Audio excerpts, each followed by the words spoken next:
사도신경 고백함으로 우리의 신앙을 고백하겠습니다. 나는 전능하신 아버지 하나님 천지의 창조주를 믿습니다. 나는 그의 유일하신 아들 우리 주 예수 그리스도를 믿습니다. 그는 성령으로 잉태되어 동정녀 마리아에게서 나시고 본디오 빌라도에게 고난받아 십자가에 못 박혀 죽으시고 장사된 지 사흘 만에 죽은 자 가운데서 다시 살아나셨으며 하늘에 오르시어 전능하신 아버지 하나님 우편에 앉아 계시다가 거기로부터 살아있는 자와 죽은 자를 심판하러 오십니다. 나는 성령을 믿으며 거룩한 공교회와 성도의 교제와 죄를 용서받는 것과 몸의 부활과 영생을 믿습니다. 아멘. 찬송가 9장입니다.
할렐루야. 하나님 말씀 보겠습니다. 요한계시록 4장 8절로 11절 말씀 되겠습니다. 요한계시록 4장 8절로 11절 말씀은 신약성경 403페이지에 기록되어 있습니다. 신약성경 403페이지에 기록되어 있는 요한계시록 4장 8절로 11절 말씀이 됩니다. 같이 말씀을 봉독하겠습니다. 시작. 네 생물은 각각 6날개를 가졌고 그 안과 주위에는 눈돌이 가득하더라. 그들이 밤낮 쉬지 않고 이르기를 거룩하다 거룩하다 거룩하다 주 하나님 곧 전능하신 이여 전에도 계셨고 이제도 계시고 장차 오실 이시라 하고 그 생물들이 보좌에 앉으시 세세토록 살아계시는 이에게 영광과 존귀와 감사를 돌릴 때에 24 장로들이 보좌에 앉으신 이 앞에 엎드려 세세토록 살아계신 이에게 경배하고 자기의 관을 보좌 앞에 드리며 이르되 우리 주 하나님이여 영광과 존귀와 권능을 받으시는 것이 합당하오니 주께서 만물을 지으신지라 만물이 주의 뜻대로 있었고 또 지으심을 받았나이다 하더라. 할렐루야. 아멘. 오늘은 요한계시록을 다시 이제 은혜 받는 날입니다. 여러분 요한계시록 하면 어떻게 생각하십니까? 어렵다고 생각하기도 하고 또 무섭다고 생각하기도 하고 도저히 이해할 수 없는 책이다 생각하는데 그렇지 않고요. 정말 말세 시대를 사는 그리스도인에게 준 것처럼 우리가 요즘에 코로나19로 인해서 어려움을 당하고 있는 우리에게 주시는 하나님의 귀한 말씀인 것입니다. 말씀을 통해서 은혜 받으시고 믿음으로 승리하시는 저와 여러분 되기를 주의 이름으로 축복합니다. 아멘. 요한계시 읽어보니까 어땠어요? 4장 8절로 11절 읽어보니까 어떻습니까? 하늘의 천상에서 하늘 보좌에서 드는 예배가 눈에 그려지지 않습니까? 그렇죠? 영광 받으시는 하나님 그리고 엎드려서 경배하며 자기의 모든 것을 다 내드리며 찬양하는 성도들 24 장로들 생물들 모습을 통해서 우리가 예배를 드릴 때 어떻게 드려야 할 것인가를 우리에게 보여주고 있습니다. 예배 드릴 때 전능하신 창조자 하나님께 우리의 마음과 뜻과 정성과 모든 걸 다해서 기쁨과 감사로 드리는 벅찬 감격으로 드리는 예배를 드려야 될 줄로 믿습니다. 아멘.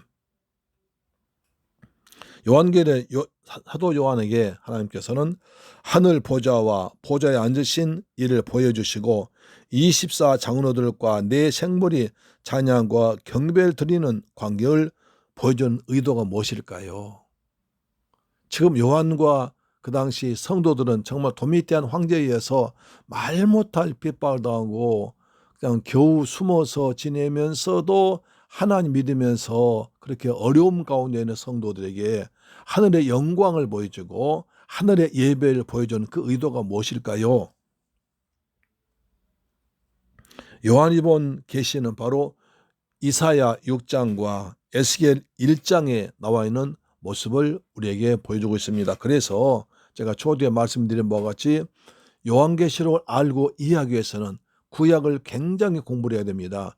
구약을 공부한 바탕 위에 계시록 보면 훨씬 이해가 쉽고 그 다음에 가장 중요한 것이 해석을 엉뚱하게 하지 않습니다. 해석을 자기 마음대로 자기 기분대로 자기 감정대로 그냥 시대에 맞게 이리저리 둘러대는 게 아니라 구약 성경 이미 예언된 말씀을 가지고 우리는 계시록을 풀어나갈 때 굉장히 은혜가 되고 정확하게 하나님께서 주신 계시 말씀을 잘 이해할 수가 있습니다. 그래서 요한계시록은 반드시 구약과 꼭 짝을 맞춰서 읽어나가야 이해될 수 있습니다. 특히 이사야서, 그 다음에 스가랴서, 그 다음에 다니엘서, 에스겔서가 굉장히 중요한 받침이 되고 있습니다. 오늘 본문은 이사야서 6장 1절과 그 다음에 에스겔 1장에 나오는 얘기를 많이 혼용하고 있습니다. 자, 하나님께서 이사야, 에스겔 또 사도 요한에게 하늘 보좌를 계시하여 주실 때는 하나님의 백성들이 정말 어려움에 처했었다는 공통점이 있습니다. 이사야도 어려웠을 때, 에스엘도 어려웠을 때, 사도 요한도 굉장히 어려움에 처했을 때라는 공통점이 있습니다. 이사야 선자는 이사야 6장 1절에 보니까 그 배경을 말씀해 주고 있습니다. 주께서 높이 들린 우시야 6장 1절, 우시야 왕이 죽던 해에 내가 본즉 주께서 높이 들릴 보좌에 앉으셨는데 하고 그 배경을 말해주고 있습니다. 에스겔 선지자는 내가 바벨론에 있는 그 그발강가에 사로잡힌 자 중에 있더니 하늘이 열리며 하나님의 음성을 내게 보이시니 에스겔 1장 1절입니다. 사도 요한에게도 하나님의 말씀과 주 예수의 증거를 인하여 반모라는 섬에 유배되었을 때입니다. 그러니까 모두가 다 아주 극한 어려움에 처했을 때입니다. 포로로 잡혀갔을 때, 포로 생활할 때, 왕이 위험할 때, 나라가 위험할 때, 그 다음에 복음 전하다가 섬에 유배되었을 때, 그처럼 다 위험한 때가 공통점입니다. 이런 배경에서 하늘 보호자를 제시해 주는 의도는 주님께서 하늘 보좌에 앉으신 하나님께 있음을 보여줍니다. 그러니까 세상의 모든 주권이 다스림이 사람이 아니라 하늘 보좌에 계신 하나님께 있음을 보여주는 것입니다. 세상의 왕은 즉 죽고 갈리어도 하늘 보좌에 계신 하나님은 영원하시며 저들이 바벨론의 포로가 되었으나 하나님께서 주권적으로 돌아오게 하실 것이라는 소망과 지금 신약의 교회가 로마 나라의 황제 도미티안 황제 숭배와 유대인의 회방 등으로 인해서 박해당하고 있지만 최후 승리가 교회에 있다. 하나님 지금도 세상을 보고 계시고 다스리고 지배하고 통제하고 계신다는 것을 보여주는 것입니다. 그 당시 특히 도미티안 황제 때문에 아주 핍박당하는 사도 요한과 성도들에게 이 하늘의 환상적인 예배를 보여준 것입니다. 사장을 통해서 보여주길 원하시는 것은 장래되어질 일만 아닙니다. 주님은 이 광경을 통해서 지금 요한이 어디에서 무엇을 하고 있는가를 보여주시는 것입니다. 요한아, 내가 널 다 보고 있다는 것입니다. 요한은 사도일 뿐 아니라 장로였습니다. 베드로전서 5장 1절 보니까 장로 요한 말하고 있습니다. 그런데 장로 요한은 하나님 보좌에 둘려 24 보좌들이 있고 그 보좌를 위에 24 장로들이 흰옷을 입고 머리에 면류관 쓰고 앉아있는 그 광경 모습입니다. 그러니까 일본 요한의 심정이 어떻겠습니까? 요한은 주님께서 잡히신 날 밤에 누가복음 22장 이렇게 말합니다. 날 밤에 너희는 나의 모든 시험 중에 항상 나와 함께한 자들인즉 너희로 내 나라에 있어 내 상에서 먹고 마시며 또는 보좌에 앉아 이스라엘 12지파를 다스리게 하려 하노라 라고 말했던 기억이 납니다. 사도 요한은 지금 예수님께서 잡혀가시 전날 밤에 가 식사하시며 하신 말씀, 내가 하늘 보좌와 함께 있겠다 하신 말씀이 생각났을 것입니다. 얼마나 그 말씀이 기억나고 기뻤겠습니까? 그렇습니다. 하나님은 요한에게 하늘 보좌에 앉아있는 장로 요한 자신의 모습을 보여주길 원하셨던 것입니다. 요한은 지금 반모섬에 유배되어 홀로 있고 아픈 몸이고 고통당하고 있지만 동시에 하늘에 앉힌 바 되었다는 것을 경이로운 놀라운 사실을 보고 요한은 얼마나 힘을 얻었을까요? 그리고 이 영광스러움은 요한에게 국화된 것이 아닙니다. 주의 성령께서 이를 기록해 하신 후로 읽는 자 모든 자들, 읽는 자 듣는 자 모든 성도들도 같이 나눌 수 있게 해주신 것입니다.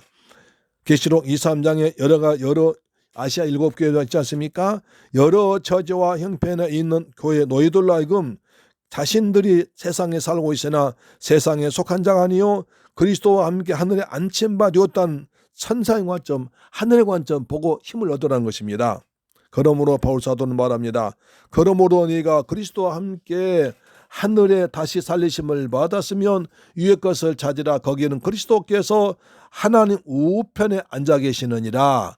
위의 것을 생각하고 땅의 것을 생각지 말라. 이는 너희가 죽었고 너희 생명이 그리스도와 함께 하나님 안에 감춰있음이라고 골로새 3장 1절로 3절을 말씀하고 에베소 2장 5절로 6절도 하늘에 앉혔다고 말씀한 것입니다.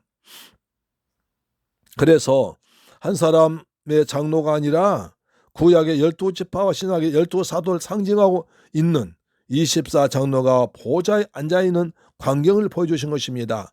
우리는 죽어야 천국에 가는 줄로 알고 있지만 주님은 우리가 이미 주와 함께 하늘에 있는 시민권 자임을 깨닫기를 원하는 것입니다. 주님은 3장 마지막에서 이기는 그에게는 내가 내 보좌에 함께 앉게 해주기를 내가 이기고 아버지 보좌에 앉은 것과 같이 하리라고 약속하셨습니다. 바로 4장에서 그 광야를 보여주고 있습니다. 이는 장차 되어질 일입니다만 믿음 안에서 이미 우리는 하늘 보좌에 앉아있는 줄로 믿으시길 바랍니다. 성경이 약속하고 있습니다. 이처럼 교회를 대표한 24장로들과 만물 대표하는 이 천사들로 여겨지는 네 생물들이 하나님을 찬양하며 경배하는 천상 교회의 모습을 보여줌으로써 계시록 2, 3장에는 등장하는 지상의 7 교회들이 현실적으로는 환난 중에 있다 해도 믿음으로는 이미 그리스도와 함께 하늘 앉히신 바 된 존재임을 확신짓고 보여주는 것입니다. 그래서 희망을 가지고 소망을 가지라고 어려움을 이겨내라고 하는 것입니다. 이 점이 내 생물의 찬양을 통해서 나타납니다. 내 생물들은 거룩하다 거룩하다 거룩하다 주 하나님고 전능하시니여 전에도 계셨고 이제도 계시고 장차 오실 자라고 찬양하고 있는 것입니다.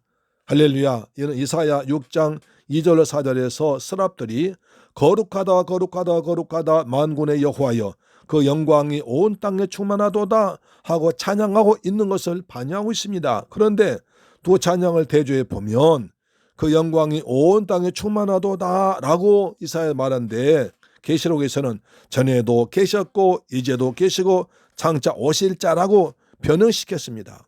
이는 의도적으로 그렇게 한 것입니다.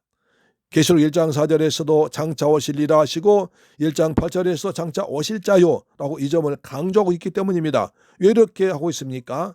장차 오실 자라 함으로 하나님의 나라가 오고 있음을 성도들에게 확신시켜 주면서 그 나라가 임하게 될 때 그 영광이 온 땅에 충만하도다 라고 될 것을 나타냅니다.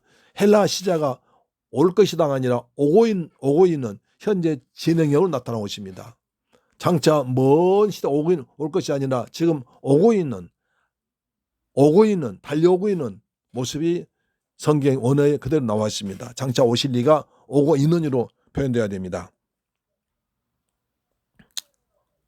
천상 예배 광경을 통해서 지상 예배를 어떻게 해야 마땅한가를 하는 각성을 하게 됩니다. 어찌하여 생물들에게는 6 날개가 필요한가?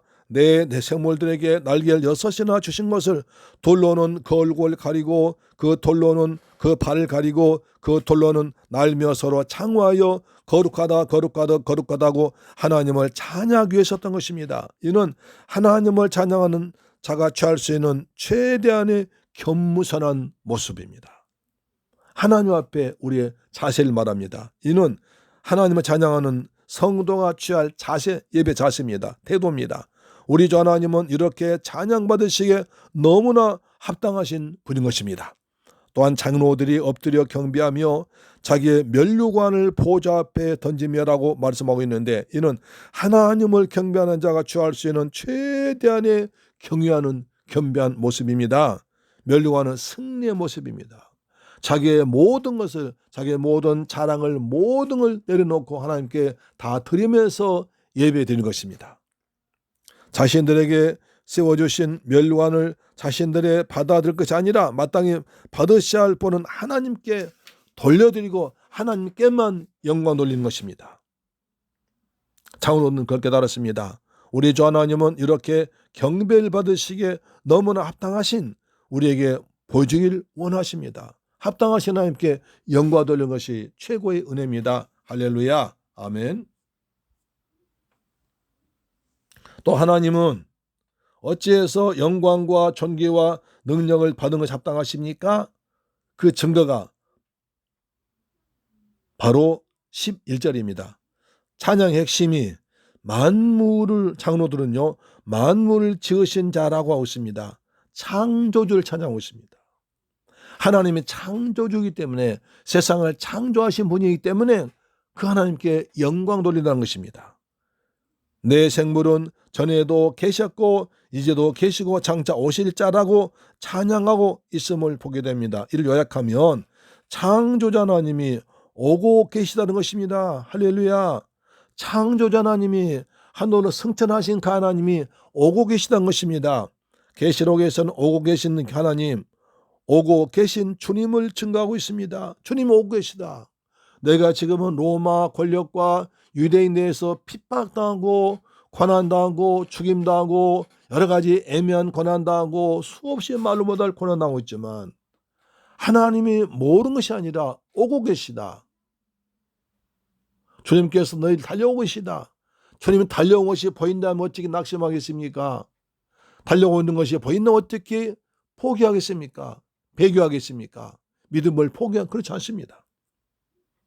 믿음을 포기하려 하던 나를 또 주님이 달려오고 계시면 영광의 주님만 만나보고 싶어서, 영광의 주님 보고 싶어서, 날 위해서 십자가에서 피 흘려 죽었다가 부활하신 그 주님, 나 같은 죄인을 사랑하신 하나님 아버지, 나 같은 죄인을 구하기 위해서 자기 유아들까지 생명까지 주신 그 하나님이, 그리고 십자가에서 다 이뤘다고 하신 주님께 달려오고 계시는데 누가 신앙을 포기하겠습니까?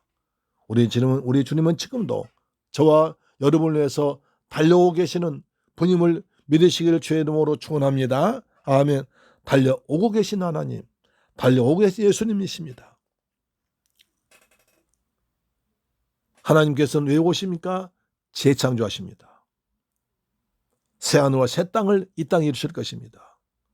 주님은 다시 오실 목적은 이 땅의 모든 허물과 죄로 얼룩진 사탄 나라 이 나라를 쓸어버리고 완전히 새로운 찬한 새하늘과 새 땅으로 인도하기 위해서, 재창조하신 우리를 그걸 인도하기 위해서 주님이 달려오실 것입니다. 재창조를 위해서입니다. 그러므로 5장에서는 이 재창조 어떻게 이루어지는가를 보게 될 것입니다. 사랑하는 여러분, 샘물교회 가족 여러분 정말 사랑합니다. 그리고 찬양합니다. 그리고 교회를 잘 섬겨주셔서 감사됩니다. 주님은 우리를 위해서 달려오고 계십니다. 여러분을 반겨 맞아줄 겁니다. 여러분이 주님을 위해서 헌신하고 수고하고 눈물 흘리고 그리고 애써서 몸과 마음과 물질을 다해 섬긴 그것을 주님 아시고 상급을 주실 것입니다. 달려오신 하나님을 찬양합니다. 여러분, 주님이 달려오고 계십니다. 그 주님을 바라보고 성도들이 와 한성 소리가 들려 하십니까? 운동 경기장에서 자기 팀이 이기면 환호성질입니다. 그 당시 로마 시내 곳곳 경기장에서는 그런 환호성이 울려 퍼졌습니다. 또한 로마 황제가 전쟁에 나와서 이기고 돌아오면 모든 백성이 나가서 로마 황제 주 하나님 하면서 로마 황제를 찬양했습니다. 그러나 그리스도인들은 로마 황제를 찬양, 그 찬양보다 더 뜨거운 찬양으로 우리를 위해서 달려오실 주님을 찬양으로 기쁨으로 반겨맞이하는 예배가 되는 여러분 되기를 주의 이름으로 축복합니다. 우리 주일날 예배 드릴 때 형식적 예배가 아니라, 아무런 감동이 없는 예배가 아니라 살아있는 하나님, 달려오고 계신 그 하나님을 보고 맞이하고 기쁨으로 경배하고 찬양하고 환호성 지른 감사드린 예배, 그런 예배가 드려지기를 주님의 이름으로 축원합니다. 기도하겠습니다. 좋으신 아버지 감사합니다. 우리는 요한계시록 통해서 너무나 귀한 은혜 받고 있습니다. 하나님 아버지, 우리도 주님을 찬양합니다. 거룩하다 거룩하다 거룩하다 거룩하신 우리 주님을 찬양합니다. 우리를 위해서 달려오고 계시는 우리 주님을 기뻐 맞이할 수 있는 슬기롭고 지혜로운 다섯 천녀같이 기름 준비하고 믿음 준비하는 복된 샘물교회 가족들 되도록 역사하여 주옵소서. 하나님 감사합니다. 우리의 모든 것을 다 영광 돌립니다. 24 장로들이 멸관들에서 주님을 경배한 것처럼 우리의 마음과 뜻과 정성을 다 모아서 우리 주님을 경배합니다. 예수 그리스도 이름으로 축복하고 기도드리옵나이다. 아멘. 주 기도 마치겠습니다. 하늘에 계신 우리 아버지여, 이름이 거룩히 여김을 받으시오며 나라의 임하옵시며 뜻이 하늘에서 이룬 것 같이 땅에서도 이루어지이다. 오늘날 우리에게 일용할 양식을 주옵시고 우리가 우리에게 죄 지은 자를 사하여 준 것 같이 우리 죄를 사하여 주옵시고 우리를 시험에 들게 하지 마옵시고 다만 악에서 구하옵소서. 대개 나라와 권세와 영광이 아버지께 영원히 있사옵나이다. 아멘. 할렐루야. 우리 한번 기도합시다. 우리가 주님을 예배한다는 것은 이토록 어려운 것입니다. 그리고 기쁜 것입니다. 주님은 아시아 7교회 핍박당하는 아시아 7교회 성도들에게 이제 하늘의 보좌를 보여주면서 하늘 예배를 보여주면서 힘을 내라고 말씀하십니다. 우리도 그 모습을 바라보며 우리 삶에서 힘을 내서 더욱더 주님을 뜨겁게 믿는 저와 여러분 되길 바랍니다. 어려울 때 현실만 보지 말고 이 땅만 보지 말고 눈을 들어 주님을 바라보고 천사 하늘에서 예배된 그 모습 바라보고 힘을 얻읍시다. 그리고 우리의 나라를 위해 기도합시다. 오늘 또 코로나 환자 많이 나온 것 같아요. 정말 끈질기네요. 우리가 더 기도해서 코로나가 빨리 이 땅 종식되도록 하나님 도와 주옵소서. 창조 여호와께서 하나님께서 창조 능력으로 코로나를 멸해 주옵소서. 기도합시다. 그리고 우리의 나라를 위해서 기도합시다. 그리고 우리나라 정치 경제를 위해 기도합시다. 우리 서울길 교회와 성도들 가정을 위해 기도합시다. 좋으신 아버지 하나님 감사합니다. 저희를 사랑하셔서 이 시간에 뜻을 모아서 마음을 모아서 살아계신 하나님께 함께 예배하며 기도하게 하심을 고맙고 감사합니다. 우리 주님은 우리를 불러보고 계십니다. 우리를 보고 계십니다.